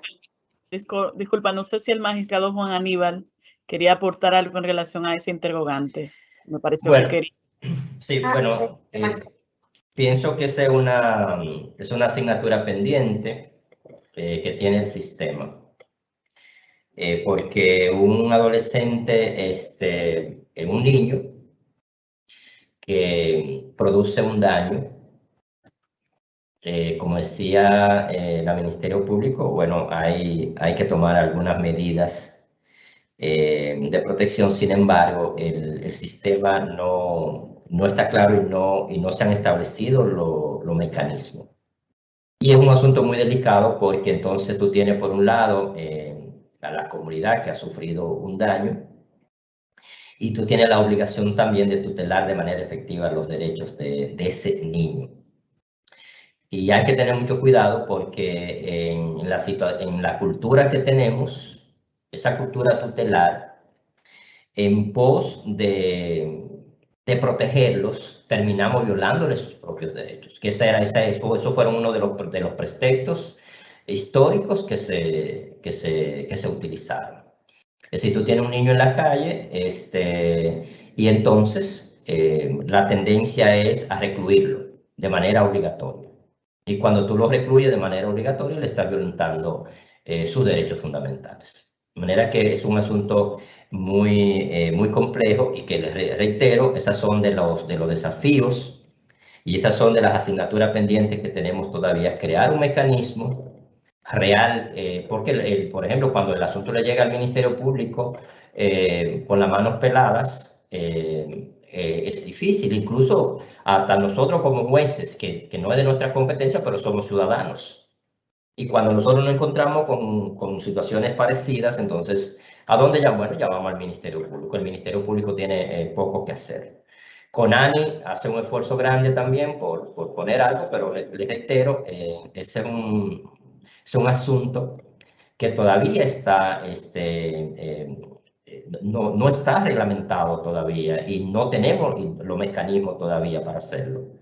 Obviamente que no podemos poner excusa para no hacer nada, para no hacer, si siempre hacemos algo, pero no es lo mismo hacer algo por esa iniciativa comprometida que tenemos, a que el sistema tenga los mecanismos ya establecidos con los recursos, porque el asunto es complejo, porque regularmente ese niño en su entorno, en su familia, en la comunidad, no hay recursos para acompañarlo. El Ministerio Público no tiene tampoco, a veces CONANI no tiene tampoco. Y entonces, bueno, hacemos lo que se puede, pero les reitero, tenemos que tener la visión para decir, esas son de las cosas que nos hacen falta todavía.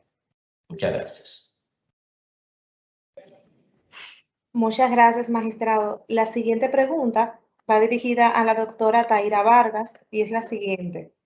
¿Qué mecanismos de solución pueden ser aplicados para la gestión del cambio de padres y madres que consideran que sin castigo físico los niños y niñas no entienden? Bien, yo pienso que hay un trabajo que hay que hacer con las familias que es muy grande y con las comunidades. Yo insisto que el trabajo debe ser pensado más a nivel colectivo. No podemos trabajar con familias aisladas, tenemos que trabajar con comunidades. Hay suficiente información sobre cuáles comunidades empezar primero. Y en términos de cuáles son las zonas donde más niveles de maltrato hay, de violencia física hay, ya sea niños, niñas, adolescentes. Entonces yo pienso que hay que hacer un trabajo de educación, también de un sistema, de un régimen de consecuencias que funcione, porque también, además de hacer el trabajo educativo con la familia, con los niños, niñas, adolescentes, de darle herramientas de cómo hacer lo que se llama la disciplina positiva, educar en disciplina positiva, que eso funciona, que eso es viable, que vean que realmente funciona, que el niño o la niña va a cambiar conductas y que ellos y ellas son los primeros que tienen que cambiar la conducta que están esperando que los niños y niñas tengan, porque muchas veces los padres y las madres están castigando a los niños y la niña por conductas que son ellos que les han enseñado. Y ellos y ellas lo que están es reproduciendo una conducta de ellos y de ellas, ¿no? No quiero que diga mentira, pero tú dijiste mentira. No quiero que sean deshonestos, pero tú fuiste deshonesto frente a ellos y ellas. No quiero que insulten a las personas, pero usted te vio insultando a otra persona, ¿no? No quieres que violen las normas, pero te ven que tú pasaste el semáforo en rojo. ¿Tú entiendes? Entonces, son los mismos padres y las madres tienen que darse cuenta de que se aprende con la práctica. Tú no haces nada con darle un discurso a tus hijos e hijas, sino que lo que ellos ven de cómo tú actúas, en la manera en que tú actúas y en la manera en que tú te relacionas con los demás, eso es lo que ellos van a reproducir, eso es lo que ellos van a hacer. Y eso es lo que pasa con los maestros y las maestras idénticos, maestros y maestras que le dicen muchísima mentira a los niños y las niñas y después lo viven castigando o que le viven hablando, violentando sus derechos, ¿no? Entonces, eso es un trabajo que hay que hacer a nivel educativo, pero también hay que hacer un trabajo de que se cumplan los regímenes de consecuencia y que se vea que violentar de los derechos a los niños, niñas y adolescentes tiene consecuencias. Es un delito. Eso tiene consecuencias, ¿no? Y eso se vea que es efectivo, que efectivamente hay personas que se castigan por violentar derechos de niños, niñas y adolescentes. No solo en la familia, sino también en la calle. Un niño, una niña en situación de calle, se le viola un derecho a ese niño o niña en situación de calle y que haya un castigo. Se le da golpes a un niño o niña en situación de calle y haya un castigo por eso, ¿no? En eso, porque a veces pensamos solamente en la familia, pero hay un montón de niños y niñas en situación de calle que están en la calle, que todo el mundo le pasa por encima, le viola sus derechos y no pasa nada.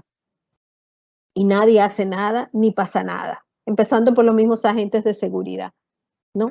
Entonces, eso es parte de lo que tenemos que cambiar y que tenemos que lograr que realmente exista ese régimen de consecuencias.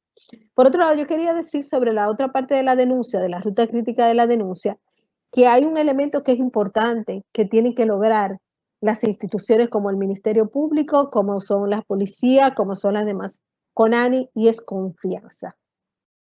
Si no hay confianza, no hay denuncia. Si yo no confío en que el sistema va a resolver y va a dar una respuesta, yo no voy a poner una denuncia. Y eso es lo que pasa con el tema de violencia de género, es lo que pasa con violencia a la niñez, lo que pasa con todo. Entonces yo creo que el sistema tiene que también cobrar confianza y credibilidad. Y para eso tiene que ser efectivo. Tiene que demostrar efectividad, tiene que demostrar transparencia, tiene que demostrar que no hay impunidad, de que aquí el que puede y que tiene dinero y que tiene poder, tiene permiso para hacer lo que quiera. Y todo eso tenemos que romperlo para que realmente se dé esa ruta hacia la denuncia y realmente se logre ese cambio que realmente queremos.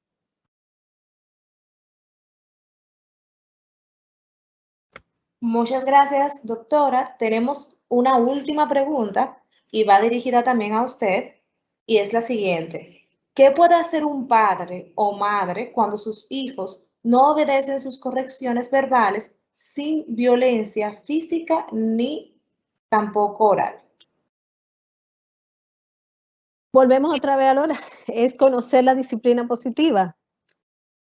O sea, si el niño, primero yo pienso que hay que cambiar el concepto de obedecer, ¿no? Porque cuando estamos montados en obedecer, estamos montados en el sistema autoritario, de relaciones autoritarias. Yo pienso que hay que entender que con el niño y la niña y el adolescente hay que dialogar y hay que negociar. Y hay que llegar a acuerdos y ser firme en los acuerdos. Porque la gente dice, no, lo que pasa es que eso es un sistema blandito, que ellos van a hacer lo que les da la gana. No, es que si llegamos a un acuerdo, si establecemos horarios para ver televisión, si establecemos horarios para hacer tareas con acuerdos, si establecemos horarios para jugar, si establecemos acuerdos sobre lo que vamos a hacer en el día y lo que se va a hacer durante todo el día, los acuerdos y las violaciones de los acuerdos tienen que ser dialogados.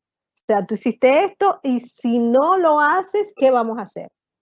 ¿Qué tú sugieres que hagamos? ¿Qué tú sugieres que podemos generar en eso? Sea una cosa participada. ¿Para qué? Porque para que una persona cambie conducta tiene que hacerse responsable de su conducta. Entonces al niño, la niña y adolescente desde muy pequeños tenemos que convertirlos en responsables. Yo soy madre y soy abuela también. Entonces, y soy maestra. O sea, el hacer responsable a la otra persona es fundamental para que esa persona realmente se empodere, como decía la magistrada, y genere un cambio. Y que haya un diálogo permanente y una revisión y monitoreo permanente de lo que va pasando y de los acuerdos. Hacemos una reunión cada semana y vemos qué pasó. Y eso se hace hasta con los pequeñitos de 2 años, 3 años. O sea, con todas las edades, todos los niños y las niñas son capaces de pensar y repensar su actividad. ¿Por qué lo hiciste? ¿Qué te motivó? ¿Qué te llevó a hacerlo? Entonces vamos a revisar lo que pasó y vamos a ver cuáles son las decisiones que vamos a tomar en conjunto con relación a eso. Y ser firmes. ¿Se acordó eso? Esto es la consecuencia. De que ellos se den cuenta de que hay consecuencias. Pero las consecuencias no tienen que ser golpes, ni maltrato, ni violencia. Las consecuencias pueden ser dejar de hacer cosas que no se quedaron en hacer y llegar a hacer otras y hacerse responsable de muchas otras, del medio ambiente, de los animales, de su cuidado personal, de la higiene de la casa, de la higiene del barrio, ¿no? Que son todas responsabilidades de ellos y de ellas también.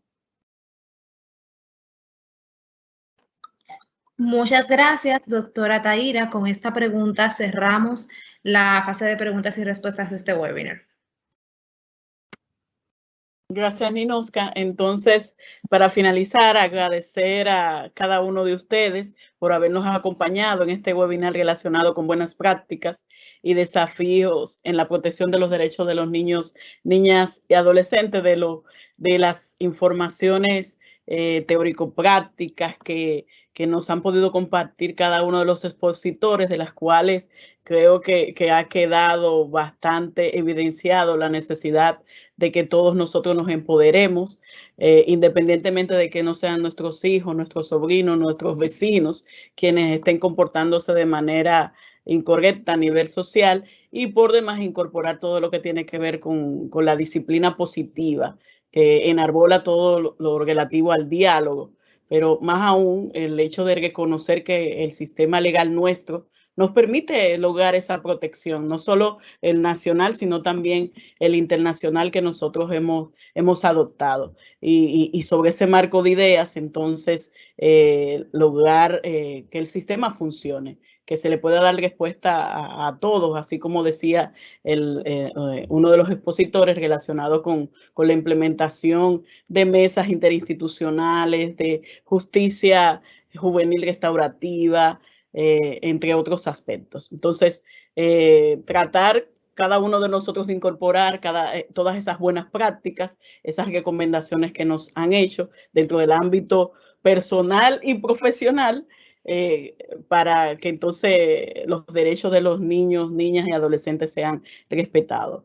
Ya ustedes tienen conocimiento, la Dirección de Justicia Inclusiva está debidamente empoderada, valga la redundancia en cuanto al término, en todo lo que tiene que ver con la importancia de proteger a nuestros niños, a nuestras niñas, a nuestros adolescentes, y así tener una mejor sociedad.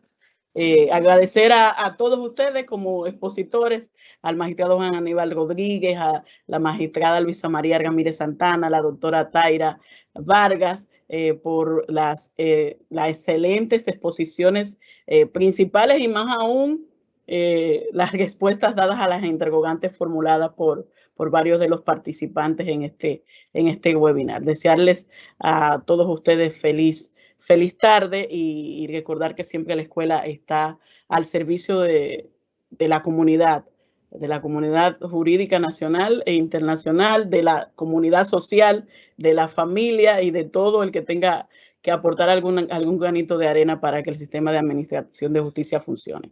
Feliz tarde. Gracias.